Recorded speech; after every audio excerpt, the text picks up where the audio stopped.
Is tussen Frankrijk en Nederland, zowel in onze waarden die we delen, als ook in onze cijfers, in termen van wat we met elkaar ook praktisch doen.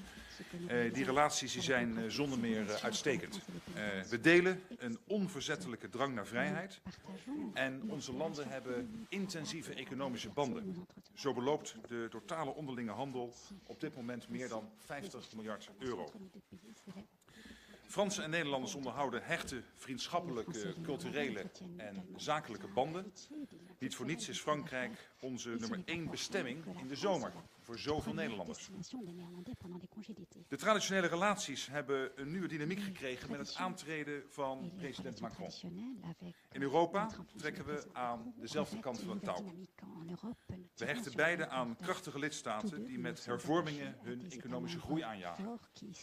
Beide hechten we aan Europese samenwerking om grensoverschrijdende problemen het hoofd te bieden. In zijn Sorbonne-speech noemde president Macron elementen als migratie, klimaat, de interne markt, veiligheid, maar ook defensie als voorbeelden waar de Europese samenwerking waarde kan toevoegen. Al deze onderwerpen staan ook op de Nederlandse agenda. En ik kan niet wachten om hier ook samen verder mee aan de slag te gaan. Omdat op veel van deze onderwerpen juist ook een Frans-Nederlandse samenwerking een extra impuls kan betekenen om belangrijke elementen van deze samenwerking ook in Europa juist verder vooruit te helpen. Die meerwaarde van samenwerking laat zich nu zien in de huidige discussie met de Verenigde Staten over de importtarieven op staal en aluminium. Als groot handelsblok, we zijn het grootste handelsblok van de wereld, staan wij met z'n 28 sterker. Maar het komt ook naar voren in de wijze waarop we schouder aan schouder staan met het Verenigd Koninkrijk na de weerzinwekkende aanval met chemische middelen in Salisbury. Morgen zullen we dat bespreken in de Europese Raad. Nederland en Frankrijk werken ook buiten de Europese Unie intensief samen. En dit jaar geldt dat in het bijzonder, omdat Nederland tijdelijk lid is van de Et c'est d'autant plus vrai cette année que les Néerlandais sont présidents temporaires du Conseil de sécurité de l'Organisation, président de ce Conseil. Et nous voulons donner une impulsion à la modernisation des missions de paix. Je pense notamment aux travaux très importants que nous réalisons au Mali. C'est avec grand intérêt que j'attends de pouvoir discuter avec Emmanuel Macron, le président français, de ces sujets-là. Et encore une fois, je lui souhaite la bienvenue.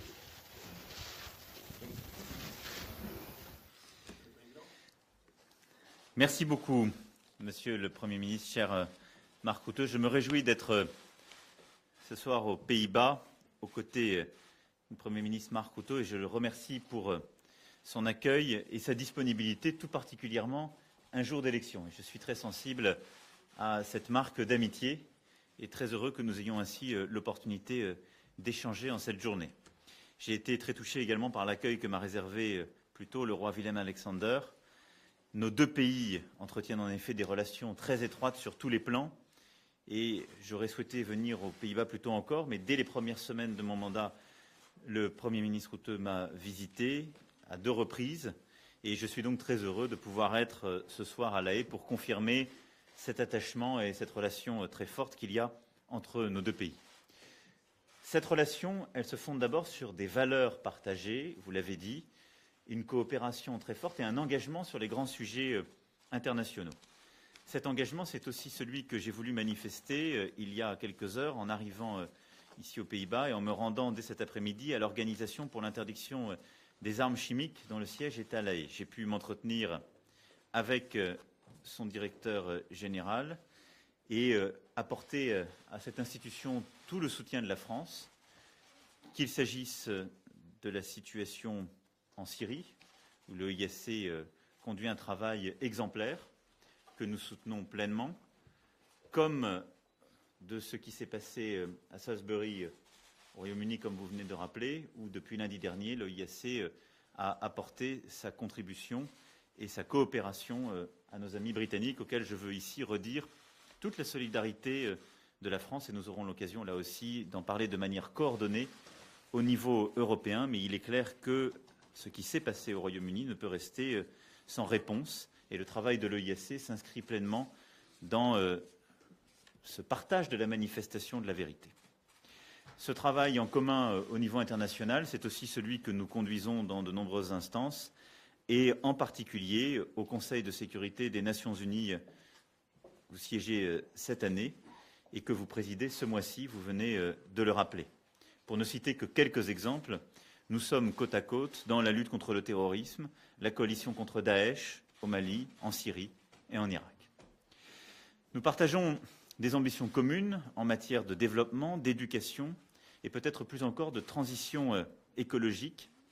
Et cet engagement pour le climat, en effet, est aussi un moteur de nos engagements conjoints sur le plan international comme sur le plan européen. Nous aurons l'occasion d'en reparler ce soir, également de travailler ensemble dans les prochaines semaines et les prochains mois sur ce sujet. La relation bilatérale entre nos deux pays, qu'il s'agisse de relations économiques, de relations culturelles, sportives ou sectorielles, est extrêmement forte. Et je crois pouvoir dire ici que nous allons continuer, et l'un et l'autre, à nous attacher à la faire vivre, ce que nous avons déjà commencé à faire, mais elle se traduit tout particulièrement dans notre engagement européen. Nos échanges, qui se poursuivront plus tard ce soir, portent ainsi sur les nombreux thèmes de l'agenda européen où nous avons beaucoup à faire et à partager ensemble. L'urgence climatique que j'évoquais, la réponse à la crise migratoire et aux défis de l'accueil et de l'intégration des réfugiés, les questions d'innovation, l'approfondissement de la défense européenne, le numérique, à la fois dans la création d'un marché commun et dans un mécanisme de taxation adapté, compatible avec notre volonté d'être compétitif et attractif, la convergence sociale ou encore les enjeux du commerce international, où il nous faut en effet apporter une réponse coordonnée et nous assurer que, là aussi, nous faisons respecter un ordre international auquel nous croyons, sans surenchère mais sans faiblesse. Nous aborderons aussi la question de la réforme de la zone euro.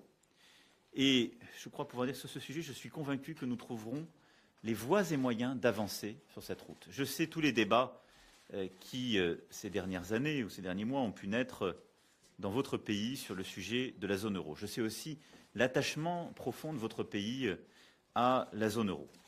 Pour être crédible et avancer dans ce domaine, il faut d'abord être responsable et faire ce qui relève de chaque pays. C'est ce que la France, depuis le mois de mai dernier, fait à travers plusieurs réformes qui ont été soit d'ores et déjà votées, ont commencé à être appliquées, soit sont en train d'être votées. Et c'est le préalable indispensable. Le deuxième, c'est d'avoir une politique de responsabilité par rapport à nos engagements européens. Et là aussi, c'est ce à quoi nous nous attachons sur le plan financier et budgétaire. Et c'est ensuite de savoir retrouver, qu'il s'agisse de l'union bancaire ou du fonctionnement de la zone euro, les termes même des accords politiques qui ont conduit à créer ces instances et à créer cette démarche commune. Vous l'avez très bien dit naguère, Monsieur le Premier ministre, a deal is a deal, comme on dit en néerlandais. Et donc, ça veut dire qu'il ne faut pas simplement travailler sur un des aspects de cette zone euro, mais sur l'ensemble de ces derniers, et donc à la fois conduire les réformes au niveau national, nous attacher à la responsabilité, mais aussi à l'indispensable solidarité qui doit s'appliquer dans une zone monétaire, c'est-à-dire avoir une politique aussi de convergence économique et sociale, de plus grande intégration, et donc des mécanismes qui permettront à la zone euro de passer une nouvelle étape. Sur ce sujet, nous allons travailler ensemble parce que je crois que nous sommes l'un et l'autre convaincus que le statu quo ne peut être une option et l'union bancaire, dès l'année 2014, fin 2013 et confirmée en 2014, nous avons défini des mécanismes qui doivent maintenant être pleinement décidés pour être appliqués. Et pour ce qui est de la zone euro, nous devons aller vers une reconfiguration, un redémarrage clair, mais qui suppose de construire ensemble les convergences. Je considère que la relation avec les Pays-Bas dans ce contexte est une relation stratégique. Parce que votre pays est un des membres fondateurs de l'Union européenne et de la zone euro. Parce que votre pays est engagé dans cette vision que nous avons en termes de valeurs, de défense des libertés, mais aussi d'attachement à un monde ouvert, équilibré. Et parce que nous avons à traverser la même période difficile lorsqu'on voit ces valeurs remises en cause par nombre de puissances et parfois menacées. C'est pourquoi nous sommes côte à côte sur chacun de ces combats, et c'est pourquoi, je le sais, nous arriverons à trouver ce chemin de passage qui nous permettra, pour l'Union européenne et la zone euro, de prendre ensemble les bonnes décisions. En tout cas, c'est dans cet esprit que je suis présent aujourd'hui pour trouver la bonne conjugaison entre la Sorbonne et votre discours de Berlin. Je crois que nous sommes attachés à des fondamentaux que j'avais proposés dès le mois de mai dernier, cette Europe qui protège. Et je voulais vous remercier du soutien très important que vous avez apporté à cette idée, qu'il s'agisse d'ailleurs de la lutte contre les excès du travail détaché ou d'une politique commerciale beaucoup plus rigoureuse que nous avons défendue. Et donc c'est cet agenda que nous allons construire ensemble, parce que quand nous arrivons à construire ensemble, les choses avancent. Donc merci, Monsieur le Premier ministre, cher Marc, pour votre invitation et pour, en un jour d'élection dont je sais toute la charge et les contraintes, avoir eu l'amitié de dégager du temps pour que nous puissions travailler ensemble. Première question, s'il vous plaît. Bonsoir, Jean-Rémy Baudot pour la chaîne BFM TV. Monsieur le Président, on a entendu que Marc Rutte vantait vos réformes, vantait l'approche européenne commune sur les différentes coopérations de la France et de la Hollande. Vous avez notamment néanmoins des désaccords sur la politique européenne, notamment sur le budget. Vous avez vous-même parlé de la question de la zone euro, disant qu'il fallait trouver, je cite, des voies et des moyens. Vous avez appelé à la convergence.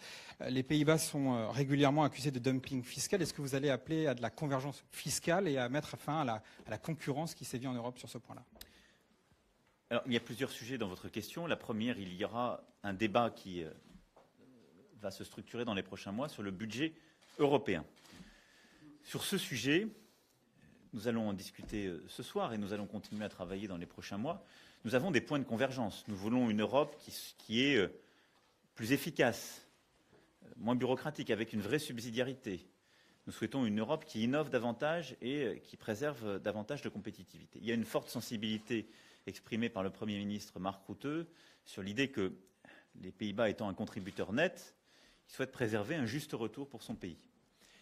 Je souhaite que nous puissions ensemble travailler d'abord à remettre à plat beaucoup de choses. La sortie des Britanniques va nous conduire d'une part à revenir sur des mécanismes de rabais et de rabais sur rabais qui avaient été déclenchés par le fameux « I want my money back » de Margaret Thatcher. Et sur ce sujet, il n'est pas interdit de vouloir remettre plus de transparence et remettre les choses à plat. Je pense que nous pouvons le faire ensemble et donc raisonner, structurer différemment notre budget pour le rendre plus lisible. En tout cas, je m'emploierai à ce que nous œuvrions en ce sens. Et ensuite, il y a plusieurs questions qui s'ouvriront. Est-ce que sur les nouvelles politiques, nous voulons garder la même ambition ? Moi, je défends plutôt cette vision-là.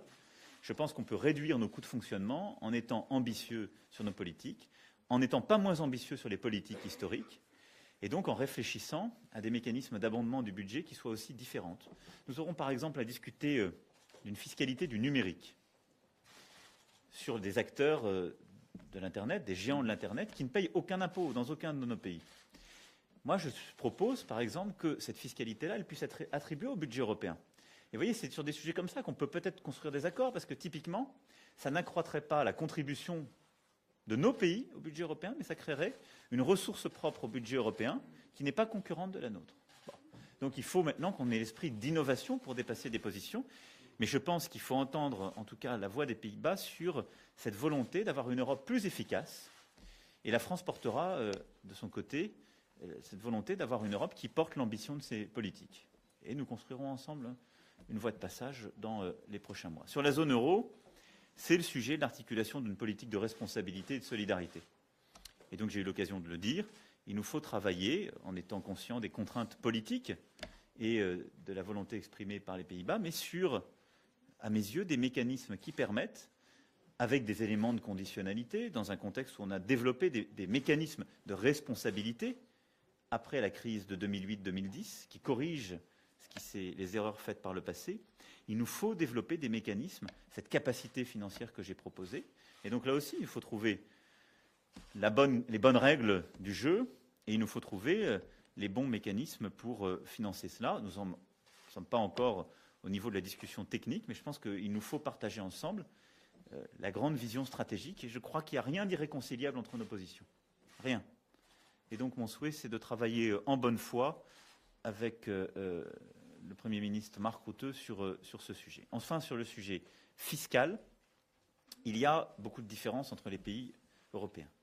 Dans les réformes que nous conduisons en France, je me suis attaché à ce que nous puissions converger vers la moyenne européenne. La réforme que nous menons, par exemple, sur l'impôt sur les sociétés ou l'impôt sur la fortune, c'est une réforme de normalisation de la France et d'un retour à la moyenne. Les autres pays voisins n'avaient pas un impôt sur la fortune qui taxe le financement de l'économie et avaient un impôt dont la moyenne de l'impôt sur les sociétés était plutôt autour de 25%. Les réformes qui ont été votées et qui sont engagées nous ramènent vers la moyenne. Donc je ne peux pas reprocher à d'autres États d'avoir des conditions plus favorables si nous sommes en quelque sorte non compétitifs parce que nous sommes trop hauts. Une fois qu'on a dit ça, il est clair que nous devons améliorer la convergence. Nous aurons cette discussion. C'est par exemple avec l'Allemagne ce que nous avons décidé de faire. On a dit sur l'impôt sur les sociétés, on va converger en taux et en base. Et on va travailler pour aligner nos positions. Je pense que ça aurait beaucoup d'intérêt à ce qu'on y travaille ensemble avec les Pays-Bas.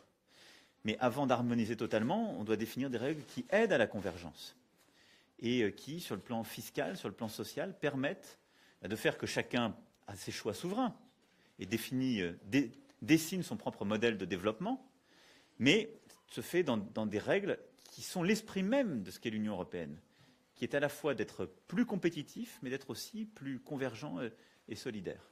Par contre, nous avons d'autres États membres, nous le savons, qui, eux, vont plutôt dans l'autre sens, parfois en étant financés par l'Union européenne. Et ça, je crois que nous partageons un désaccord à l'égard de ces comportements. Donc oui, l'objectif de la France sera de continuer à avoir une politique très cohérente sur ce sujet, pour que, là aussi, il n'y ait pas de compétition déloyale au sein de l'Union européenne.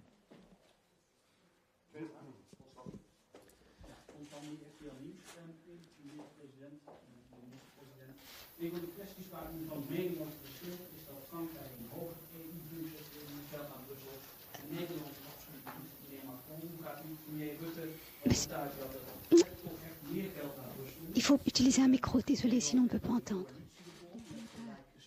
Constituer une coalition avec des pays like-minded qui ne souhaitent pas une trop grande réforme de la zone euro. Est-ce que cette coalition vous inquiète? Est-ce que vous avez peur que l'Europe ne se divise?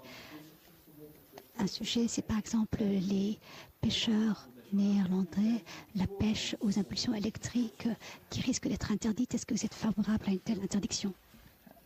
Alors je veux dire que pour ce qui me concerne, je n'ai compris qu'un sujet de coalition et de pêche électrique, mais dont je n'arrive pas à reconstituer toute la cohérence. Donc si quelqu'un pouvait m'apporter parce que vous ne parliez pas dans un micro qui était celui de la traductrice, ou dites, si quelqu'un peut le traduire en anglais ou en français. Zal ik hem nog een keer opnieuw? Voilà. Ja, het eerste gedeelte van de vraag dan, excuses. Een van de kwesties waar u van mening L'une des over questions verschilt de is dat désaccord entre Frankrijk la France et les Pays-Bas, c'est que la France souhaite un en budget Nederland niet. européen plus Hoe gaat élevé et les u Pays-Bas premier non. Rutte Donc overtuigen comment, dat M. Macron, allez-vous convaincre Premier ministre Rutte qu'il faut plus de fonds pour Bruxelles? Et la deuxième question, c'est... En de tweede vraag. De tweede vraag dan over La de deuxième coalitie die question Nederland concerne la heeft gevormd coalition met constituée par les gelijkgestemde Pays-Bas landen, avec des onder pays andere de d'optique Scandinavische, commune, les pays like-minded, les pays scandinaves vergaande et les États hervormingen baltes, in de eurozone tegen te houden. pour Bent u contrer les bevreesd réformes voor die plus coalitie? poussées de Bent u l'eurozone. bevreesd voor Est-ce que vous avez verdeeldheid peur in de cette Europa? coalition? Est-ce que vous craignez une division en Europe? Zal ik kort beginnen? Maar de Je vraag was natuurlijk me aan de permets president, maar de heel kort. répondre rapidement et ensuite, bien sûr, je laisse la parole à Monsieur le Er begint Président. nu een debat in Europa. Dat C'est gaat vrai qu'en mogelijk Europe, un lang duren. débat We vient hopen de dat het is commencer. afgerond J'espère voor de qu'il Europese verkiezingen, maar het aura gaat mogelijk terminé veel langer avant les duren. élections législatives européennes, mais ce débat risque de durer sur le cadre financier des 7 En wat années à Nederland heeft venir. gezegd, we zijn Les nu Pays-Bas ont netto dit, betaler. nous sommes un contributeur Wat wij net. uit Europa terugkrijgen Et aan étant donné ce que nous rapporte ou ce que nous rend l'Europe en termes d'opportunités commerciales, d'échanges et de croissance, de welvaart van ons land, il dat est wij logique netto-betaler zijn, que nous maar soyons we contributeurs willen niet nets. dat de positie verslechtert. Étant donné notre prospérité, vous nous avez dit, nous ne voulons pas voir notre position s'affaiblir et notre position financière en euros ne doit pas non plus se Dat betekent détériorer. dat we moeten kijken de En komende tijd d'autres hoe we termes, met elkaar dans dat les années à gaan venir, nous vormgeven. devons Want we willen ook dat er réfléchir à ce hervormd débat. wordt, dat er Nous hervormd voulons wordt op het des gebied van réformes cohesiefondsen, en termes des fonds de cohésion, les fonds landbouwgeld. structurels, Daar gaat les fonds het leeuwendeel agricoles, van het Europese car budget la uit, zo'n 70% part de lion du budget européen est attribuée à ces éléments. Donc il faut des réformes approfondies, il faut des conditionnalités. Nous voulons que le pays sache que des réformes vont avoir un impact sur la manière dont ils peuvent profiter de ces fonds. D'autres ont décidé de poser des questions dans le domaine des migrations, dans le domaine de l'état de droit, de la primauté du droit. Les pays doivent répondre aux critères très élevés des valeurs de l'Union. Voilà le débat qui va se tenir. Les Pays-Bas ont dit, voilà, il faut contrôler les plafonds des dépenses. Le retrait du Royaume-Uni, on ne peut pas le laisser. Et s'il faut, pour éviter que notre position se détériore, il va falloir une correction. Voilà notre position dans ce débat. J'espère qu'on aura clos ce débat avant les élections européennes, mais ce débat risque de durer au-delà. Voilà notre position pour entamer les négociations. Bien. Par rapport à ce que vient de dire le Premier ministre Mark Rutte, on peut tout à fait construire quelque chose. Parce que je pense qu'on ne pourra pas créer le nouveau budget européen en gardant des règles fixes et des organisations fixes. Et il a parfaitement raison. Nous avons deux éléments à prendre en compte. Le premier, c'est la sortie de la Grande-Bretagne, qui va conduire à sortir un pays bénéficiaire aussi du budget et contributeur. Bon. Et donc, si nous voulons, ils vont créer un besoin de financement, mais enfin, ils vont réduire pari passu la part de politique qui était financée pour la Grande-Bretagne, qu'il s'agisse des fonds structurels ou de la politique agricole. Et nous avons un deuxième besoin qui s'ouvre, c'est que nous avons défini ensemble de nouveaux biens communs, le Premier ministre l'a dit, des nouveaux objectifs sur les migrations, sur la circulation des talents et des jeunes, Erasmus et Erasmus+, sur la solidarité internationale, la politique de développement, sur la défense. Nous avons des ambitions sur l'innovation. Bon. Donc, il est clair que nous ne pouvons pas faire tout cela en mettant moins. Nous ne pouvons pas non plus faire tout cela en gardant les mêmes règles, sinon des pays qui sont contributeurs nets comme les Pays-Bas disent légitimement « moi je ne suis pas prêt à contribuer davantage puisque je ne retrouve pas en quelque sorte le juste retour pour mon pays » et c'est un débat politique que nous devons avoir. C'est pourquoi la position de la France à ce stade, c'est de dire si nous regardons les choses en face, nous ne pouvons pas avoir moins d'ambition sur le budget européen, d'évidence. Et donc, il nous faut regarder la possibilité de trouver des nouvelles ressources pour ce budget qui peuvent, par parenthèse, être les idées que nous proposons sur cette fiscalité du numérique pour les géants du numérique, qui, à elle seule, selon les chiffrages donnés par la Commission européenne, représenterait la moitié du besoin de financement lié au Brexit.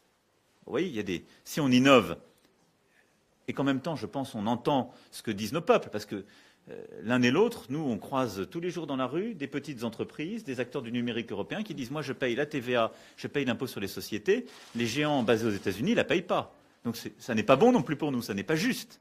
Donc on peut répondre à un élément de justice et en même temps trouver un nouveau mode de financement de ce budget. Donc il y a des moyens d'innover pour trouver ces ressources, et pas forcément plus d'argent. Et après, moi je suis totalement favorable à ce qu'on revisite ces politiques pour les rendre plus efficaces. La politique agricole commune, par exemple, je la souhaite ambitieuse. Je ne suis pas favorable à ce qu'on en baisse les moyens, mais je suis favorable à ce qu'on en modernise les règles. Je pense que c'est une politique qui doit être davantage une politique qui garantisse contre les aléas de la volatilité des marchés, les aléas climatiques, et pas une politique qui réplique ce que nous avons fait depuis des années, ce qui changera d'ailleurs le taux de retour pour des pays aussi comme les Pays-Bas, à coup sûr. Nous devons moderniser, faire qu'on ait plus de subsidiarité, que certaines de ces politiques coûtent moins cher en coûts administratifs. Bon. Ça a été un débat lancé avant le Brexit qu'il faut reprendre. Donc, ce sont par tous ces moyens que je pense que nous pouvons trouver un accord. Donc, vous voyez, moi, je n'irai pas tout de suite dans le débat sur les chiffres.